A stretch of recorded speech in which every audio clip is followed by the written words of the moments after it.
In this video, we'll be using Gimp to create a better exposed image when we have lots of different light sources coming into our images. So it's sometimes called exposure blending, and we're going to be doing it manually using the free software Gimp. So the first thing we need to do is take 3 images, and to do this, if you have a nicer camera, you can actually have, like this one, I have the Canon M50, and you can program it to take 3 different exposures at the same time while it's on a tripod. You can also do this manually using your phone or using a simpler camera. The most important thing is that the camera stays steady on a tripod, that all 3 shots are exactly the same, so the camera's in the same position during all 3 shots. And then you want to adjust for 3 different exposure levels. One is a high exposure level, which makes everything really bright and white in the scene. The other is a medium exposure level, and the other one is a very dark exposure level, which makes all the really bright parts easier to be seen. So once you have your 3 images, you'll want to just drag them into Gimp. And I'm going to bring them in different layers in the same project file. So here's our 2 images. We can toggle on the view to see on and off. So we see this first image, everything's kind of washed out, or a lot of things are washed out. The windows, the chandelier. So if we right click and go down to Add Alpha Channel, that's going to let us be able to erase parts of this image. And then if we grab the eraser tool, because it's above, we're going to erase on this image, and we'll be able to see through to the image below, the one that has lower exposure and more details in the blinds of the window in this case. So any place that we want to get more details, we can just left click and erase. If we erase too much, we can hold down the Alt key while left clicking, and that will undo the erase, or it will do the opposite of erase. It'll put back what we erased in that area. And so what we're going to do is just manually go through. We can adjust the size of the brush. You can choose a brush with softer edges, but ultimately we're just going to erase part of this top image and be able to look through. We're kind of punching holes in this top image, and then whatever's below it will show through. So see here, if it gets a little bit black, a little bit too much erased, we can hold down the Alt key while left clicking with the erase tool, and it will put some of that detail back in. So we're just going to go through and manually do this, and we can do masking. I'll show you in a second here. We can also do masking to accomplish this. It doesn't have to be just the erase tool, but any way that you can punch through to that image below is going to help show the details below. Another good trick is if we just left click and then we hold down the Shift key and left click, we can create straight lines. So that's kind of nice. So we left click, hold down the Shift key and left click, and it'll draw a straight line. So you don't have to manually left click and hold down the brush and manually paint if you don't want to. And you can always toggle this view off. So if you want to toggle it off, you can see this is really what this is what our main image is looking like. Our top image is just its regular self with some erased parts of it. So this checker pattern you're familiar with is the transparency, where there's nothing here, so any image we put below it will show through. And then when we overlay the 2, it shows through. So if you want to, if it helps you, you can turn off the image below so you can just see what you're erasing. And sometimes that's useful to see exactly what you're erasing, and other times you may want to see what the final look is going to look like. And it's not really even the final look. At the end, we can always adjust some of the highlights. We can adjust each one of these individual images by themselves if we want to do some local exposure or change the highlights or the shadows of each image. It was really nice on this table. We can get a lot of detail. It's something you wouldn't really notice. It doesn't look terrible, but it just looks so much better after kind of painting in or erasing some of the parts that are a little bit washed out on this table and showing through below to a much more detailed tabletop with a nice reflection of that window. It just looks a lot better, and it's just a subtle detail that really makes a big difference.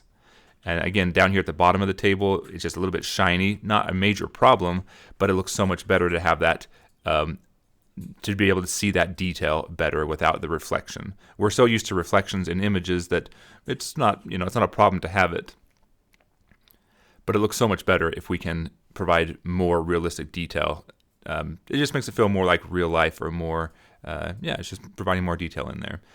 So this is where you can get really creative and choose where you want to add a little bit of detail. You can kind of direct the viewer's eyes of this image and kind of focus on certain parts of the image that you want to really bring out.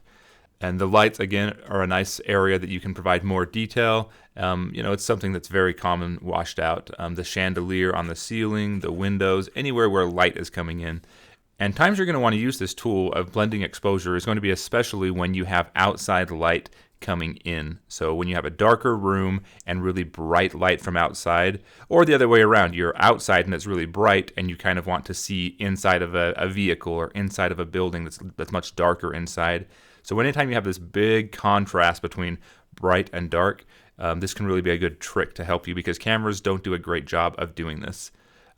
I will say you can actually do this manually, automatically. Some cameras have really good built-in exposure tools. There's also some other software tools you can use. You can do it kind of automatically using Gimp sometimes, but this is a nice way of doing it manually. Now, I mentioned before you don't have to do the brush tool. You can also do a mask. So if we just use the path tool, we can draw a mask by left-clicking all these different nodes. And then we can use that mask to just basically cut a hole through. You can create some feathering if you want, but you can just cut a hole and anything inside of that will be shown through below. So if you don't want to do the brush and the erasing, you can also draw, more advanced shape and have more control over the shapes you're drawing using the path tool. So the chandelier here, this is something that a lot of times people overlook because it's just so bright, and chandeliers don't usually look great, or lights don't usually look great when you're doing photography. So it's a good one to spend a lot of time on and really get that detail as much as you want to, just show that detail. And if you go too much, sometimes it can look a little bit unnatural, but it can really, especially with real estate photography, you see this a lot. It looks sharp, it has a distinct look to it. And sometimes you kind of want it to be a little bit bold. You kind of want it to look a little bit larger than life, or like more realistic. Really, people see this picture and they think, wow, like I want this house. I want something special about this. So it's kind of okay to make it look a little bit. Sometimes it's a design preference to make it look a little bit unnatural but very appealing. So once we're done with these two layers, what we want to do is go to the top layer over in the layers section, right click, and go to merge down. And what that's going to do is take that top layer and merge it down with the layer below it to create a single image now on one layer of all the changes that we've made. And then we can bring in our darker exposure, our least exposed image, and we'll use this to show through the window what's happening outside. So in this one, everything is really dark on the inside of the room because we're focusing on what's outside. We're prioritizing to see detail in the outside light, which makes everything dark inside. So it's the same principle. We're going to just use the erase tool. You could also use the path tool, and we're going to cut a hole through our new image now, which is a combination of the two images we were just working with. And now we're cutting through to see through to this darker. So any place that there's really, really bright things happening, mostly just the windows in this particular image, but when there's really, really bright light and you want to see detail, we'll punch through to this very, very underexposed image. And now notice these windows, they have sort of a white, like a white divider inside the window. Well, because of this exposure, there's no light shining on this side of the white. They appear to be really dark and gray. So we can actually mask out this part of the window and then just paint in. We can choose to use the exposure from a different image. We could even paint in a color or sort of merge something different here, but we can make it look not so dark. And again, it's just a subtle detail, and but this is one way to do that. You mask it out, and then anywhere the brush goes is just going to only be within that masked out portion. And when you feel like you're happy with the combination of these two different layers, we can right click and go to merge down just like we did previously.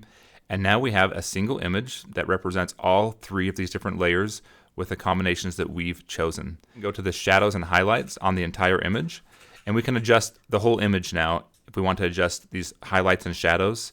Play around with this. What it does is just makes some of the darker parts of the entire image, we can brighten up, like some of the lights on this chair or some of the darker places, and then some of the brighter places we can also bring down if we want to. So that's the highlights and shadows, and we can also adjust colors and different things just like we would any regular image. Well, I hope this video has helped you see how you can use Gimp to do some exposure mixing between different images, and I hope you'll try this out. If you have any questions or comments, please leave them below, and I look forward to catching you in the next video.